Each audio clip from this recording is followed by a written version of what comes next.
हाँ, तो अपना बेटा लास्ट क्लास में 2 रूल मैंने आपको समझा दिए थे। एक पाउली रूल मैंने क्लियर किया था,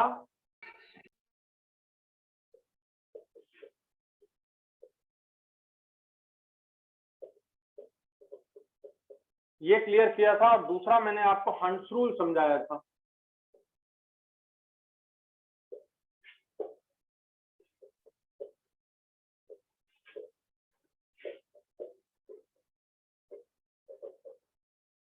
हंस रूल ऑफ मैक्सिमम मल्टीप्लिसिटी समझाया था मैंने, एंड पाउली रूल समझाया था। ये 2 रूल आपको समझाए थे। मैं तीसरा रूल आपको समझा रहा हूँ, बहुत इंपॉर्टेंट है, n+l रूल। तो हमारी आज की क्लास n+l रूल पर चलेगी। बेटा n+l रूल में in n+l rule, n is the principal quantum number and l is the azimuthal quantum number.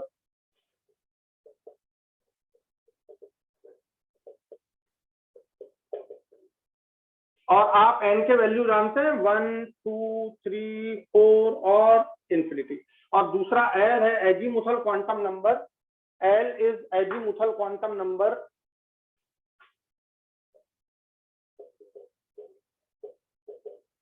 Azimuthal quantum number है। And what is the values of l बेटा? l के क्या value होते हैं? s के लिए l का वैल्यू क्या होता है? 0। हाँ, p के लिए l का वैल्यू 1, d के लिए l का वैल्यू 2 और f के लिए l का वैल्यू 3 होता है। तो ये हमको ये दोनों बातें मालूम है। अब n+l करना है, बस इतनी सी बात समझना है, ध्यान से समझना। तो n+l रूल में n+l का वैल्यू हमको निकालना है। तो बताइए 1s को यदि हम लिखें तो बताइए n+l क्या बेटा? ये क्या हो गया आपका 1, और ये l के लिए s के लिए l का वैल्यू क्या हो गया 0।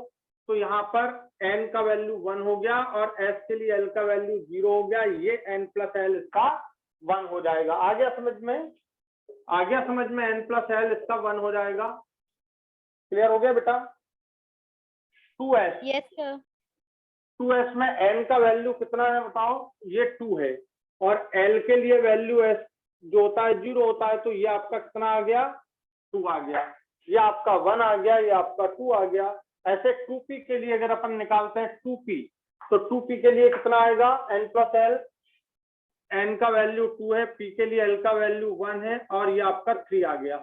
तो इस तरह से हम n+l के वैल्यूज कैलकुलेट कर सकते हैं। अब सपोज 3s है, तो 3s के लिए n+l आपका 3 + 0 हो जाएगा, और ये आपका मिल जाएगा आपको 3। ठीक है, ये आपका 3 हो गया। 3p के लिए आपका हो जाएगा 3 + 1 4।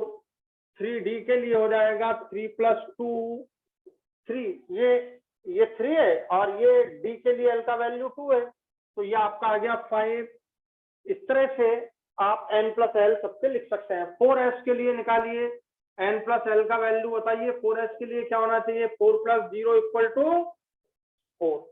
4 + 0 = 4। बेटा समझ आ रहा है आपको सबको? किसी को दिक्कत तो नहीं आ रही है? तो 4 + 0 = 4। ठीक है, ये दिखने में प्रॉब्लम हो रही है ना यहाँ पर, तो आप इतना लिख लें।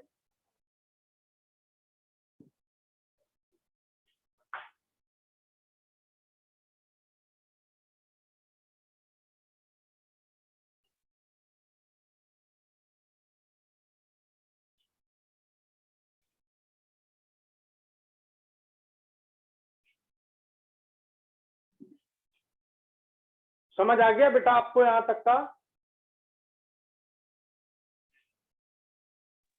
यस हाँ जी सर।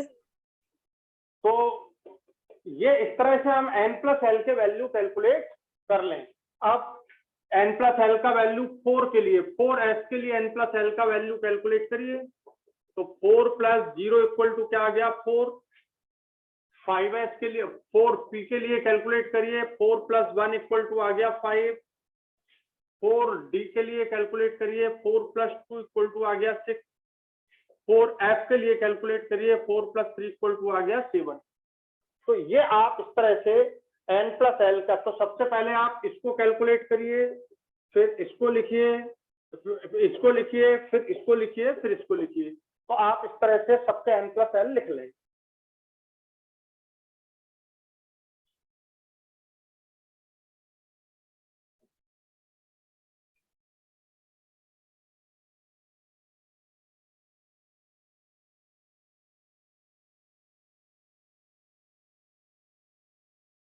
हो गया क्लियर बेटा? लिख लिया सब लोगों ने? Yes sir. यस आप ध्यान से समझिए। अब ये n प्लस एल रूल, अभी n प्लस एल रूल नहीं समझाया, अभी मैंने समझाया what do mean by n, what do mean by L, n plus L. तो आप किसी भी ऑर्बिटल के लिए n प्लस एल का वैल्यू कैलकुलेट कर सकते हैं, किसी भी ऑर्बिटल के लिए n प्लस एल का वैल्यू कैलकुलेट कर सकते हैं। समझ आ गया बेटा? अब मैं आपको कोई सा भी क्वेश्चन दूं, मैं आपको क्वेश्चन दूं कि आप 5f के लिए n प्लस एल का वैल्यू कैलकुलेट करो, तो अब आप कैलकुलेट कर सकते हैं 5f के लिए, कर सकते हैं कि नहीं? क्वेश्चन हो गया मेरा, ये क्वेश्चन है calculate the n plus L for 5f, calculate the n plus L for 5f। तो n का वैल्यू बेटा ये हो गया 5, और f के लिए l का वैल्यू कितना होता है, f के लिए l का वैल्यू कितना होता है 3, तो ये आपका आ गया 8। समझ आ गया आपको? कोई दिक्कत तो नहीं है अब n प्लस एल में? अब n प्लस एल का क्या मीनिंग है, रूल क्या है n प्लस एल, वो क्या हमको बताता है, तो वो बात आपको समझा रहा हूं, ध्यान से समझिए। तो n प्लस एल रूल हमको कंपैरेटिव एनर्जी बतलाता है कि इस ऑर्बिटल की एनर्जी या इस सब सेल की एनर्जी कम है, इसकी एनर्जी ज्यादा है, इसकी एनर्जी और ज्यादा है। तो हमें एनर्जी के बारे में समझाता है वो किससे, n plus l. n plus L rule हमको क्या बतलाता बेटा, कंपैरेटिव एनर्जी ऑफ सब सेल। तो लिखिए n plus L rule, n plus L rule tells about the comparative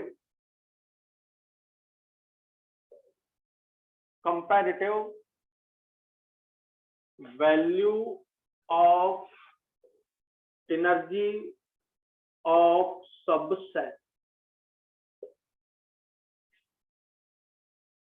comparatively हम उसकी एनर्जी को इवेल्युएट करते हैं।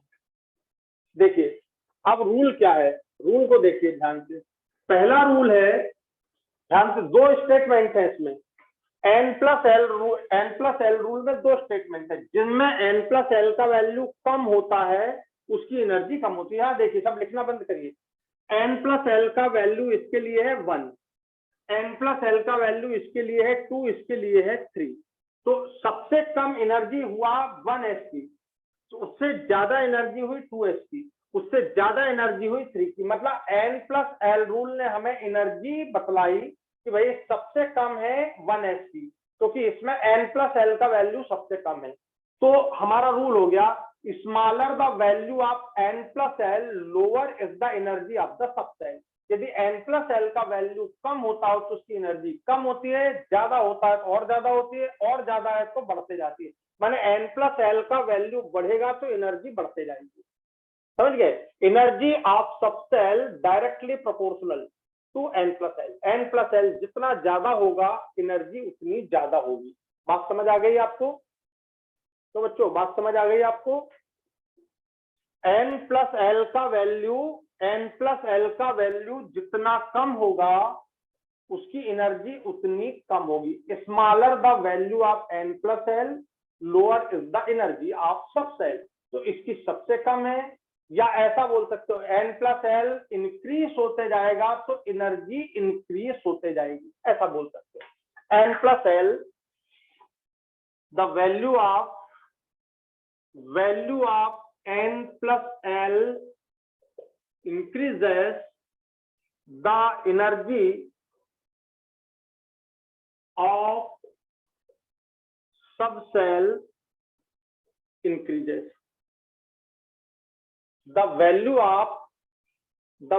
of n plus l increases the energy of subcell increases। आप ऐसा लिख सकते हो या ऐसा रिवर्स लिख सकते हो कि जिसका n+l जितना कम होता है उसकी एनर्जी उतनी कम होती है, मतलब सबसे कम एनर्जी है 1s की। तो आप ऐसा लिख सकते हैं या ऐसा लिख सकते हैं कि smaller the value of n+l smaller या लोअर इज द एनर्जी।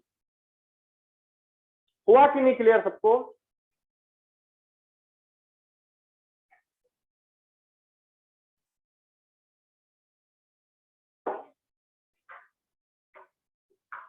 तो बेटा हुआ कि नहीं आपको ये क्लियर? तो मैं इसको यहां से क्लीन कर रहा हूं, आपके सामने सब n+l लिखे रखे हैं। अब बताइए इसके अकॉर्डिंग ये वाला स्टेटमेंट जो आपका बोल रहा है 1s की एनर्जी सबसे कम होनी चाहिए।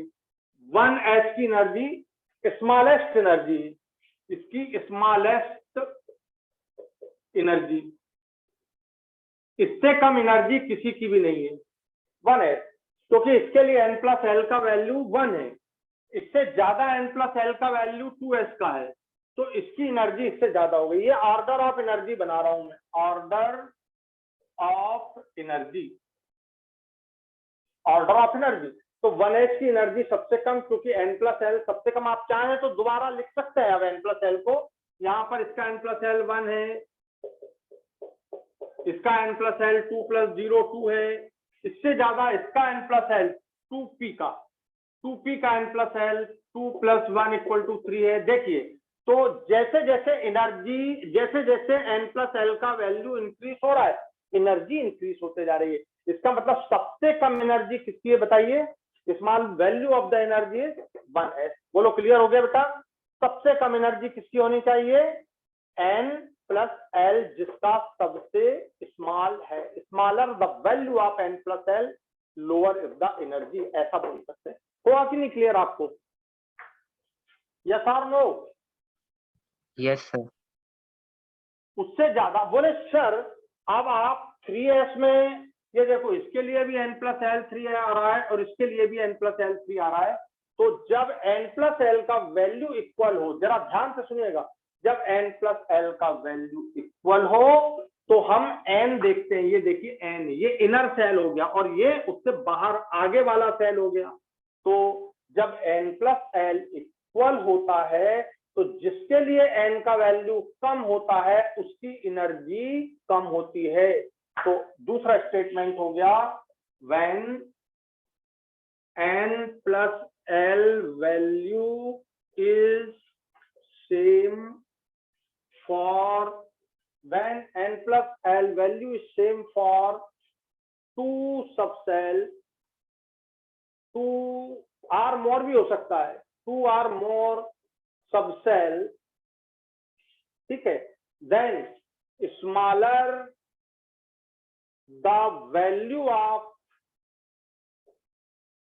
n, ये समझना, smaller the value of n is lower is the energy, lower is the energy। तो ये आपका रूल बन जाएगा when n+l value is same for 2 or more subcell, then smaller the value of n, lower is the energy या lesser is the energy। आ गया समझ में? तो यहां पर आपको बहुत इंपॉर्टेंट बात है कि ये 2p के लिए n+l है और ये 3s के लिए n+l है, तो दोनों के लिए n+l का वैल्यू इक्वल है, बट इसकी 2p की एनर्जी इसलिए कम है क्योंकि इसके लिए n का वैल्यू कम है, इसके लिए n का वैल्यू ज्यादा है। तो ये आपका आ जाएगा यहाँ पे 3s, और 3s से ज्यादा, अब देखो 3s से ज्यादा कौन होना चाहिए? 3p। 3s से ज्यादा कौन होना चाहिए? 3p। 3p से ज्यादा क्या होना चाहिए? 3d। और 3d से ज्यादा आपने अभी कैलकुलेट किया, देखिए मैं आगे बढ़ा रहा हूं बेटा, ये हो गया उससे ज्यादा, 3s से ज्यादा, यहां तक दिख रहा है, इससे आगे ये 3p। 3p ऐसा लिख लेते हैं अपन यहीं पर, ये 3p उससे ज्यादा, क्योंकि 3p का वैल्यू कितना है? 4, 3 से ज्यादा 4, ठीक है। और 3p से ज्यादा अब होना चाहिए 3d, नहीं, आपने अभी 4s कैलकुलेट किया है, अभी आपने 4s कैलकुलेट किया है, 4s देखिए 4 प्लस 0 इक्वल टू 4। आप यहाँ देखिए, यहाँ भी इक्वल आ गया n प्लस एल, यहाँ भी इक्वल आ गया, यहाँ भी इक्वल आ गया n प्लस एल। तो 3 प्लस 1 इक्वल टू 4 और 4 प्लस 0 इक्वल टू 4। तो यहाँ पर भी n प्लस एल इक्वल है। अब बताइए किसकी एनर्जी कम होना चाहिए? 3p की। क्यों होना चाहिए? क्योंकि इसके लिए n का वैल्यू कम है। तो lower is the value of n, lower is the energy when n plus L is same. तो दो बातें आपको ध्यान रखना है। अगर n प्लस एल कम है, अगर n प्लस एल कम है तो उसकी एनर्जी कम है। बस थोड़ा ज्यादा हुआ n प्लस एल तो ज्यादा हो गई एनर्जी, और ज्यादा हुआ n प्लस एल तो ज्यादा हो गई। लेकिन यहाँ और यहाँ अगर हम देखते हैं 3s में, ठीक है, तो 3s में आपका आप ये 3 प्लस 0 है, अब 3p में 4 हो गया। तो अब आपको ये पॉइंट सारे क्लियर हो गए कि नहीं? 4s की क्यों ज्यादा हो गई एनर्जी 3p से? बताओ जल्दी। 4n प्लस एल के लिए n का वैल्यू ज्यादा है, इसमें n का वैल्यू कम है। और 3d में आप आएंगे, अब 3p के बाद क्या आता है? 3d। 3d आता है तो 3 plus 2 equal to 5। 3 plus 2 equal to 5। तो ये इसका 3 प्लस 2 इक्वल टू 5 आ गया समझ में? तो ये ज्यादा हो गया n प्लस एल। तो 3p से ज्यादा 4s है और 4s से ज्यादा 3d है। समझ गए बेटा? तो 4s की एनर्जी कम है, 4s की एनर्जी कम है, 3d की एनर्जी ज्यादा है। एक एक बात क्लियर हो गई आपकी? ये एनर्जी का ऑर्डर है, ऐसा लिखेंगे, order of energy, order of energy.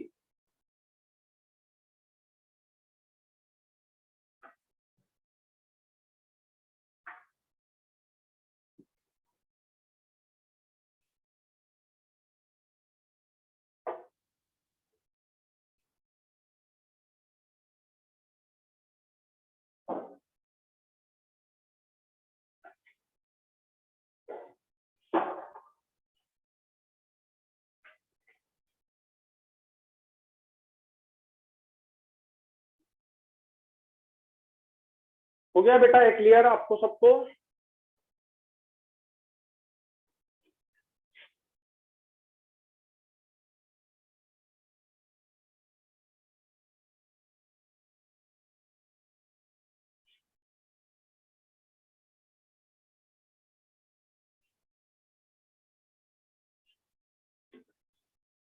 तो 1s सबसे कम एनर्जी, 2s उससे ज्यादा एनर्जी, 2p उससे ज्यादा एनर्जी, 3s उससे ज्यादा एनर्जी।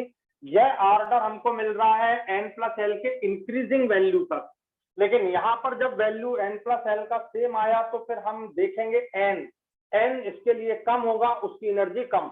यहाँ भी आप देखें 3p और 4s में, तो दोनों के लिए n प्लस एल का वैल्यू 4 है, पर इसके लिए n का वैल्यू 3 है, तो इसकी एनर्जी कम है 3p की, 4s की एनर्जी ज्यादा हो गई। और 4s के बाद 3d आता है, 3d का 3 प्लस 2 है 5।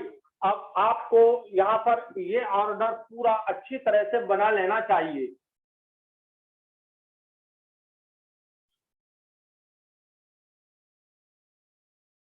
बोलो क्लियर हो गया आपको ये बेटा अच्छे से? यस और नो?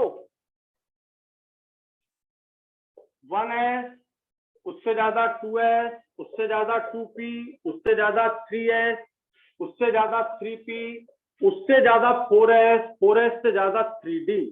आपके पास ये पूरा एक ऑर्डर आ गया। अब आप आगे वाला बनाओ, सोचो आगे का। अगर आपको 3d के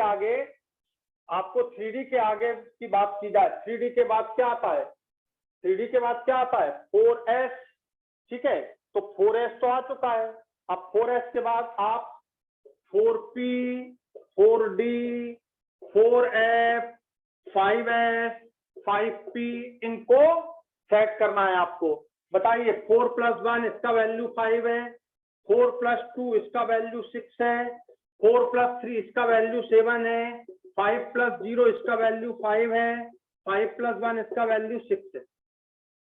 अब बताओ, यहां पर आप यहां तक आ चुके हो 3 प्लस 1 इक्वल टू 4 तक।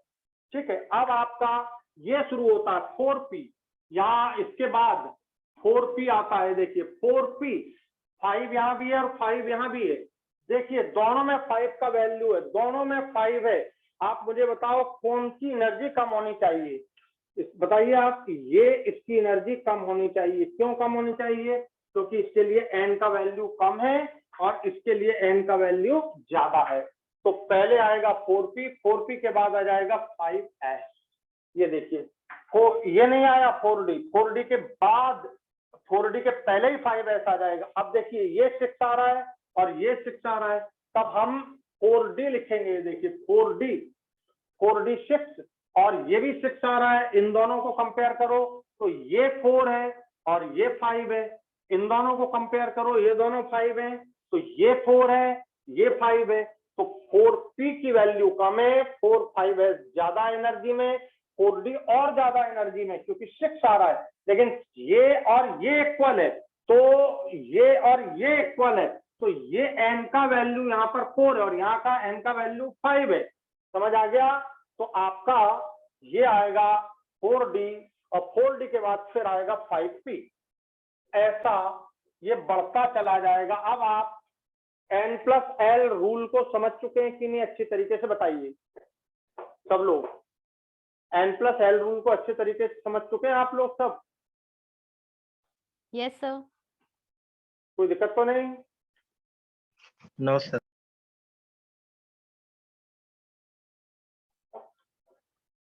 तो कितने रूल हो गए n+l में? एनर्जी को डिसाइड करने वाले 2 रूल होते हैं n+l में। एक होता है सिंपल, n+l इंक्रीज होते जाए तो एनर्जी इंक्रीज होते जाएगी, और n+l इक्वल है तो n देखना है, जिसका n स्मॉल उसकी एनर्जी भी स्मॉल। बस ये दो बात है।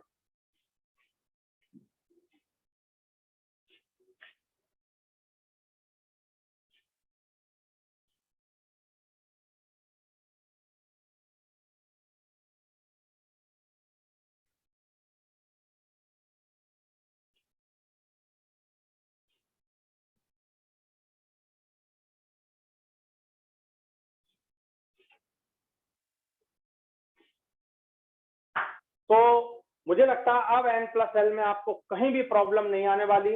अगर मैं आपसे क्वेश्चन, अब मैं क्वेश्चन दे रहा हूं आपको जो नीट में आया है, ठीक है? आप जब नीट के पेपर सॉल्व करेंगे एकदम क्लियर हो जाएगा, आईटी के पेपर सॉल्व करेंगे एकदम क्लियर हो जाएगा, जिसके भी पेपर आपको सॉल्व करना है। ठीक है, देखिए इधर क्वेश्चन है, आपको मुझे बताना है, अगर मैंने आपको दे दिया 6d 7s और 5f में एनर्जी का ऑर्डर आपको बनाना है। What is the order of energy 6d 7s and 5f? Energy order बनाइए, इंक्रीजिंग और डिक्रीजिंग जो भी बनाना है। तो कैसे बनाएंगे? n+l लिखा, जल्दी बताइए। इसका 6n, l कितना होता है इसमें? 2, कितना हो गया? 8। 7 + 0 ये कितना हो गया? 7। 5 + 3 ये कितना हो गया? 8। तो बताइए सबसे कम वैल्यू किसका दिख रहा है? 7s का। तो 7 ऑर्डर ऑफ एनर्जी,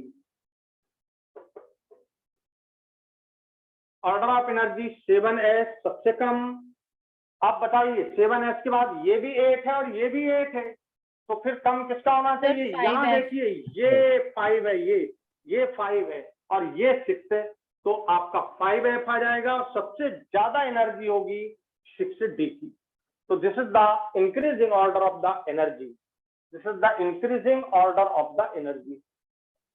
तो लिख लें इसको।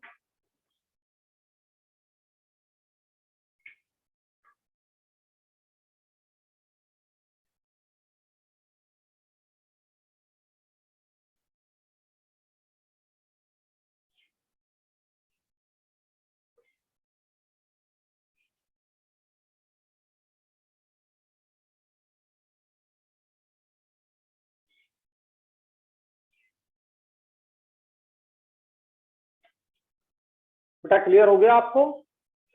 अब ध्यान दीजिए अगली Yes, sir. बात पर। अब आता है आपबाव रूल। n+l क्लियर हो जाए तो आपबाव अपने आप क्लियर, क्योंकि आपबाव n+l से ही जनरेट हुआ है। आपबाव रूल,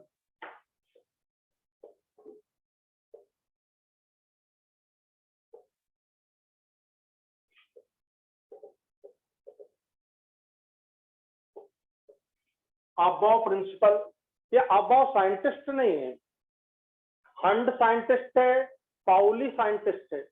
अबाव का मतलब होता है एक जर्मन लैंग्वेज का एक वर्ड है ये, जिसका मतलब होता है बिल्डिंग बनाना। अबाव वर्ड का मतलब होता है बिल्डिंग बनाना, ठीक है, बिल्डिंग अप। अबाव वर्ड, इस अबाव वर्ड का मतलब है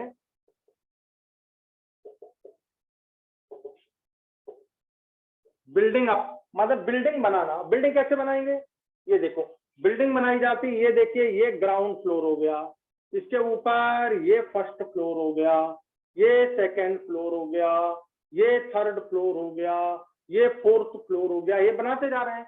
बोले फिर एटम में क्या मतलब है, एटम का देखो, यदि प्रोटॉन एक हो और इलेक्ट्रॉन एक हो तो ये हाइड्रोजन बन जाएगा, ये हाइड्रोजन का फ्लोर बन गया। आपने एक प्रोटॉन और बढ़ाया, एक इलेक्ट्रॉन और बढ़ाया, तो ये देखिए हीलियम का फ्लोर बन गया, ये हीलियम बन गया।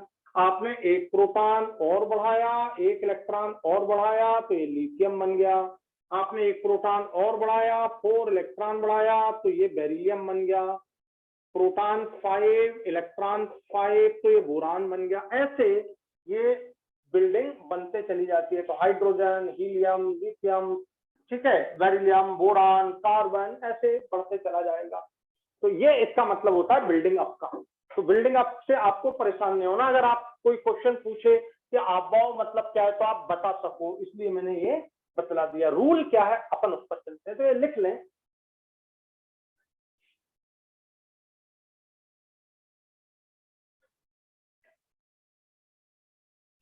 बात समझ आ गई बेटा, कैसे बिल्डिंग अप करते हैं।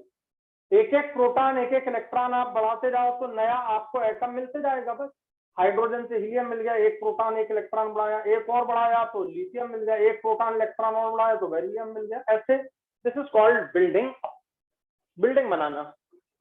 अब ये अबाव रूल क्या है इसको समझना है, ध्यान से सुनना।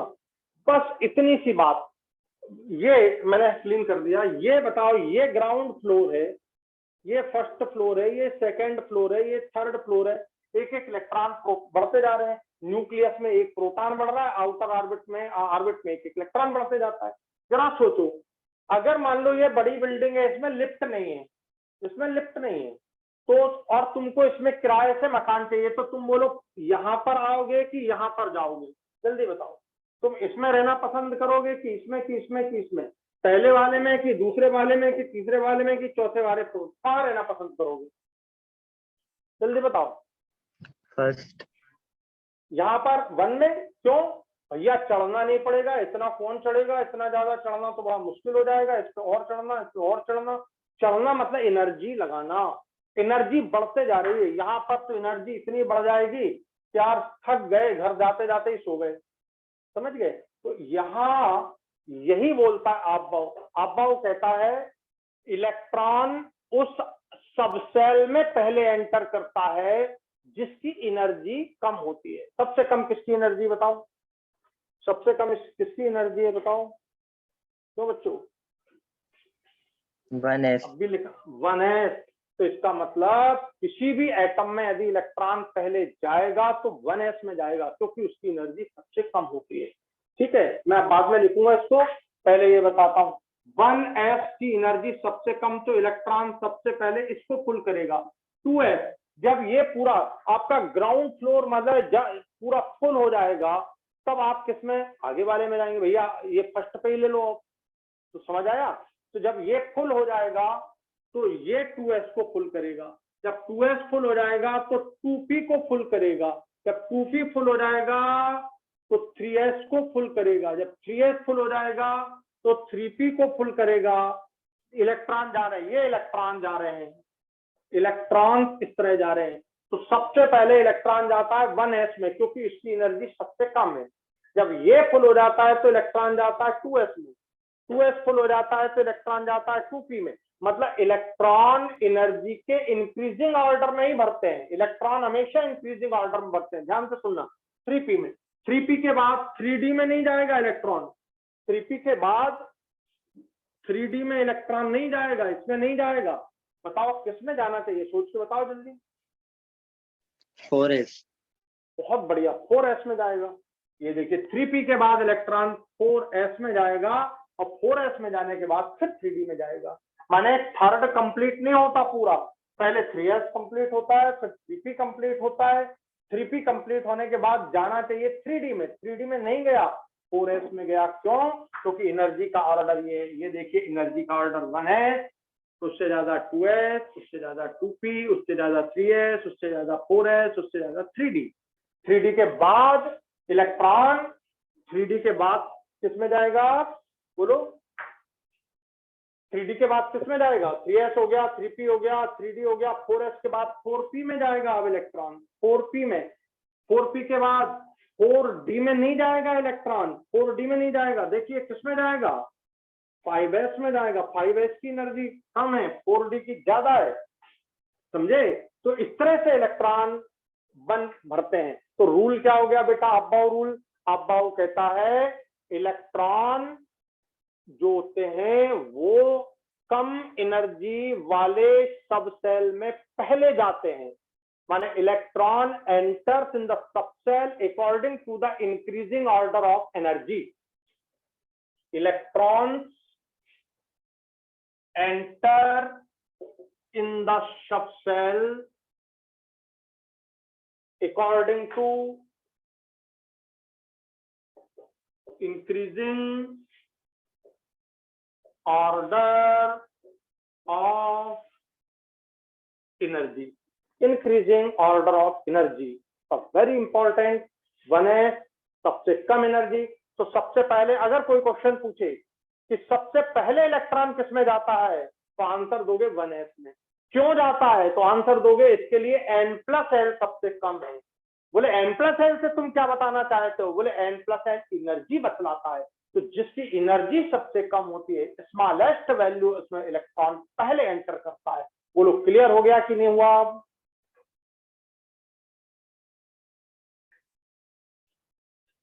बताइए बच्चों। Yes, sir.